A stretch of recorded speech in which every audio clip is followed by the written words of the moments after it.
Hello, you welcome to Total Motivation with your regular presenter, Daniel Madagwa. Briefly, I want to talk to you on what I title Get Up. But before I speak on, I'd like to tell you a story. A man from southern Nigeria, a Yoruba man to be precise, wanted to die, and before his death, he called for his two children. While on his sick bed, the children quickly rushed down. Yes, he was old. They were preparing for his burial even before he died. He was wealthy, well-to-do, a fulfilled man. So they were like, "Dad, why have you decided to see us just before you died?" The father looked at him and said, "Taye," there were two children, one named Taye, the other one named Kehinde, and said, "Taye, listen to me. I have decided to die in the presence of the two of you because Jesus died in the presence of two thieves." That's just a joke. I'll talk to you on what I title Get Up. You see, God made plans for your mistake. That's funny. God is not expecting you to live without making mistakes. The Bible said in the book of Romans chapter 5 verse 8 that while we were yet sinners, Christ died for us. Now, grace is not an opportunity to live in sin, but an empowerment to live above the law. Granted. However, even when you fall, there is a provision for your rising. So no matter what you are going through, you must understand that there is a difference between what you are going through and where God is taking you to. Now, there is a provision for your error. Each time you make a mistake, don't get depressed. You must understand that God has made a provision for your error. While we were yet sinners, Christ died for us. Jesus did not die after you became a born again. See, even the sins you will commit tomorrow, there is a provision for it.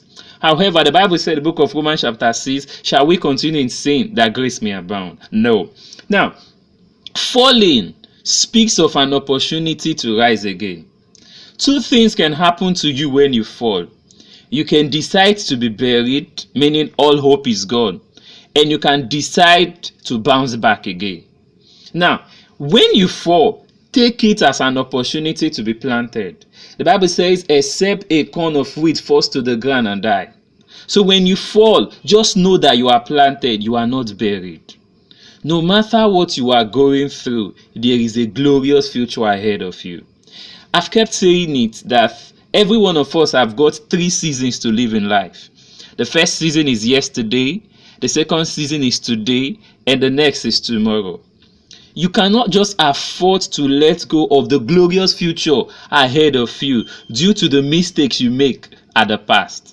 So I want to encourage you, no matter what you are going through, you must understand that God has got a great plans for your destination. Never you let your adversity become an excuse for you not to get to your destination. The Bible says in the book of Proverbs 24 verse 10, if you faint in the days of your adversity, your strength is small. If you fall down, don't stay down, rise up again. Interestingly, God has made provision for your rising. While you were on the floor, Christ died to raise you up. While you went down, Christ was on top saying, "Son, get up again." Thanks for listening to me. I'm your regular presenter, Daniel Madagwa. I always believe you can be the best when you refuse to settle for less. You can call me on +2347017031784 or +2347068440085. You can follow me on Twitter at Daniel Madagwa1, or you can send me an email at madagwadaniel@gmail.com. You can also visit my website on www.totalmotivation.net. I always believe you can be the best, especially when you choose never to settle for less. God bless you. Thanks for listening to me. Bye-bye.